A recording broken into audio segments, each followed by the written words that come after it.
नमस्कार, राम राम, रामकृष्ण हरी. जे ठाकरे गटामधील एक नवीन बंड झाला आहे, या बंडावरती खरंच विश्वास बसत नाही. कारण कालपर्यंत त्या 6 लोकांवरती ठाकरे सेनेला गर्व वाटत होता, अभिमान वाटत होता. पण आता अक्षरशः एवढी नफरत का होऊ लागली. आणि कालपर्यंत इमानदार असलेले आज अचानक गद्दार कसे झाले. आणि यामध्ये ओमराजे निंबाळकरांचं नाव खास करून घेतलं जातं. या नेमकं या मागचं कारण काय आणि हे 6 जण गेल्या संजय राऊतांची प्रतिक्रिया काय आणि प्रतिक्रिया म्हणजे काय, हे 6 तिकडं जात नव्हते म्हणून राऊतांनी शिव्या घालून त्यांना तिकडे पाठवलंय का, हा एक इथं प्रश्न होतो. मित्रांनो, सगळ्यांना विनंती, चॅनलला सबस्क्राईब करा, पहिल्यांदा व्हिडिओ शेअर करा. आता महाराष्ट्राच्या राजकारणामध्ये काल एक घटना घडली की महाराष्ट्रातनं काही खासदार हे दिल्लीकडे रवाना झाले. शिंदेसाहेब दिल्लीला गेले. याचा एक नवीन चर्चा सुरू झाली, ते म्हणजे की आता शिवसेना उद्धव ठाकरे यांचे 6 खासदार फुटणार आहेत आणि 16 आमदार फुटणार आहेत.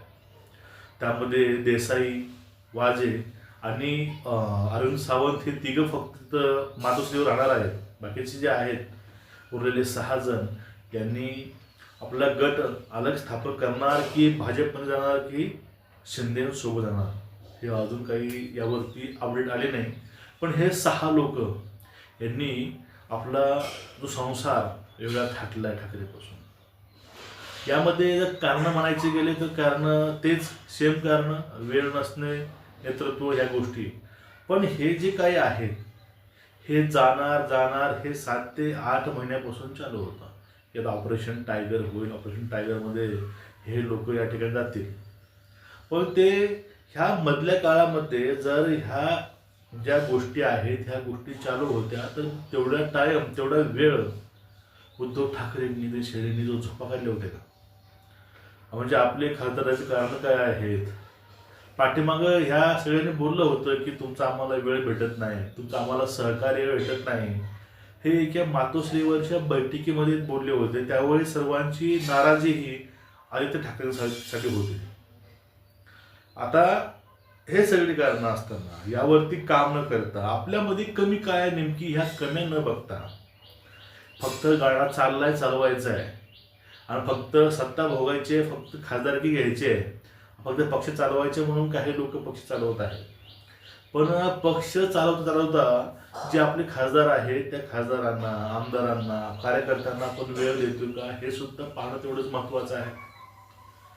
आता हे 6 आमदार खासदार तिकडे गेले नाही, त्यांनाच माहीत, अशी कुठलीही अधिकृत माहिती नव्हती. त्या पहिलंच ठाकरेंच्या राऊतांनी रान पेटवलं की हे 6 गेले, 6 गद्दार आहेत. आणि अक्षरशः त्या कालच्या त्यांच्या पत्रकार परिषदेमध्ये आजच ज्या शिव्या राऊतांनी घातले आणि परत सांगितलंय ते कट करू नका बरं का, ते डॉट कट, ते साले काय गद्दार म्हणून ते ह्या 6 लोकांना शिव्या घातल्या. आता शिव्या घालणं हे राऊतांची प्रवृत्तीच आहे. राऊत नेहमी शिव्या घालतातच, कधी कधी ते स्वतःला शिव्या घालतात. मग हे 15 कोटीमध्ये सगळे विकले गेले. आणि जे वाजे, देसाई आणि जे काही हे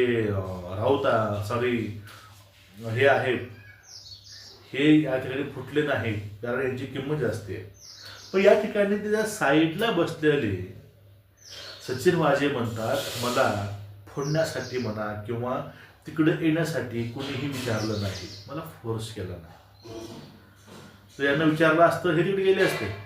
म्हणजे या लोकांच्या मागून लागलं नव्हतं किंवा पैसे घ्या. पण हे राऊत सध्या 15 कोटी 50 कोटी नेहमी बोलत असतात. त्यांच्या बोलण्याला किंमत नाही महाराष्ट्रामध्ये. जर त्यांच्या बोलण्याला किंमत असली असती तर हा पक्ष वाढला असता, पक्ष संपाच्या मार्गावरती नसला असता. आणि कर्तव्य गुण नेतृत्व गुण ठाकरेमध्ये असला असता तर हे ठाकरे शहरात कधीच फुटले नसते. हे तेवढं सत्य आहे. मग हे वारंवार हे सगळे हे पेरून सुद्धा या ठिकाणी हे अजून बातमी बाहेर येत नव्हती की हे आमचे खासदार खरंच फुटलेत का. मग आता हे शिव्या ऐकून त्यांची इच्छा नव्हती जायची, ते सुद्धा जाणार. मला वाटलं होतं त्याला परत जाऊ ठाकरेकडे, ती आता कधी परत येणार नाही.